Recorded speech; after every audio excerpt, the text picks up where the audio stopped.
this video, we are going to apply percent change to real-world situations. These problems are especially important because they require us to ask, what is the whole? Percent always compares something to a whole. If we choose the wrong whole, we get the wrong percent. The problem states, a brand of cereal used to be sold in a 20-ounce box. The company repackaged the cereal so that the new box is 24 ounces. So let's start with the first question. The new box is what percent of the old box? Let's try this with a bar model. The 20 ounces is our 100%. So this time, I don't know the final percentage, but I do know my value is 24. That's a difference from 20 by 4. So let's try to make each of these sections worth 4 each. In order to do that, I would need a total of 5 boxes, since 20 divided by 4 is 5. Since there are 5, that means each of these are worth 20%. So, in order to get to a total of 24, I would need to add in one more box that is also worth the same amount. So, the new box would be 120% of the old box. Now, let's look at our second question. What percentage did the size of the packaging change? Well, this is just looking for the amount it changed. We increased by a total of 20%. That's the amount we needed to add on at the very end. So the packaging increased by 20%. Notice the difference. The new box is 120% of the old box, but the size increased by 20%. Those are related, but they are not the same statement. For the next question, there were 80 gallons of gas in a tank. Now, there are only 50 gallons left. Let's start with the first question. The new amount in the tank is what percent of the original amount? Here, our 100% is going to be the original 80. If I divide this box in half, we would have that each half is 50%, and that this would represent a total of 40, 80 divided by 2. If I break that in half again, then each of these is going to be worth 25%, and 40 divided by 2 would be 20. Let's break my last 25% in half again. That means that each of these pieces is 12.5%, half of 25. And half of 20 would mean they are 10 each. So, for a gallon of 50, I would need a 40 plus a 10.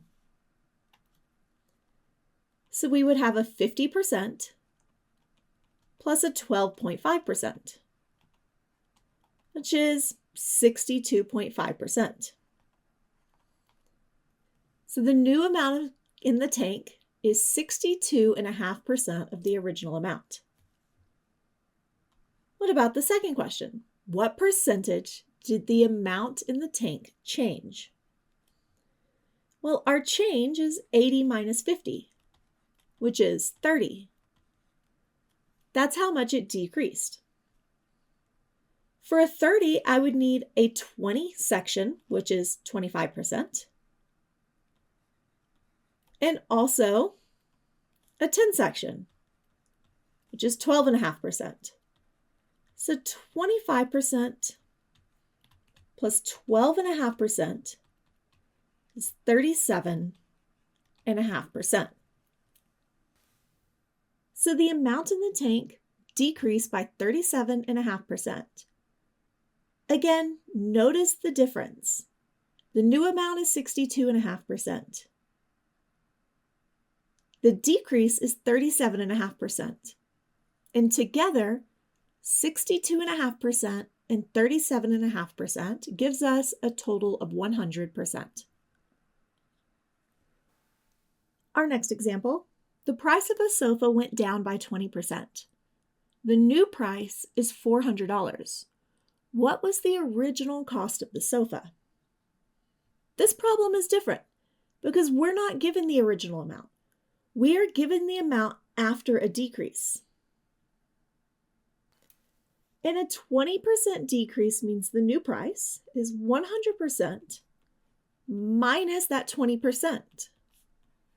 So 80%. So the $400 represents 80% of the original price. When I have my bar model, I don't actually know what 100% is, but I do know what 80% is. So let's start by breaking this into fifths. That gives us that each of these would be 20% each. And I know that 80% represents $400. That's 4 equal pieces. So 400 divided by 4 gives us 100. So each of these is $100. And that's going to be true for all 5 of them since they're all the same size. So the original cost of the sofa would be 5 times 100 since there are 5 squares that are each worth 100 to give a total of $500. Now let's ask an important question.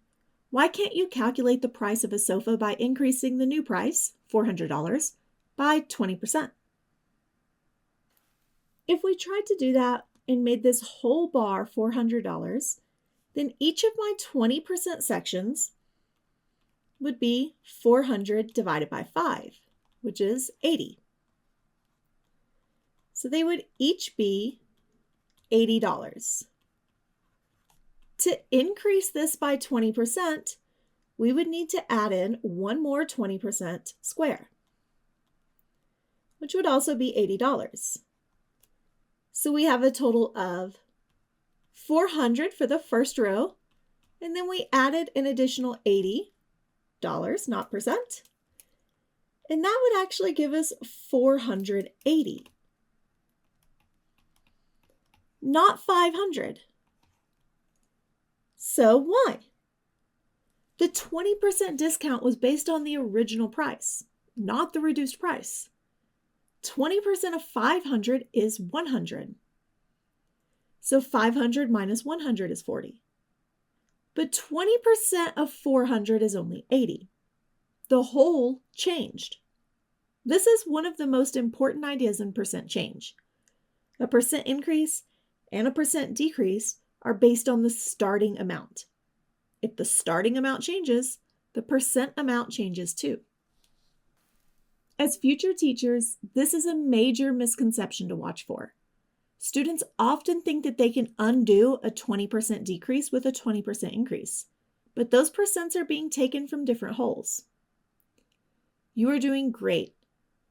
These are exactly the kind of problems where visual models and careful language really help.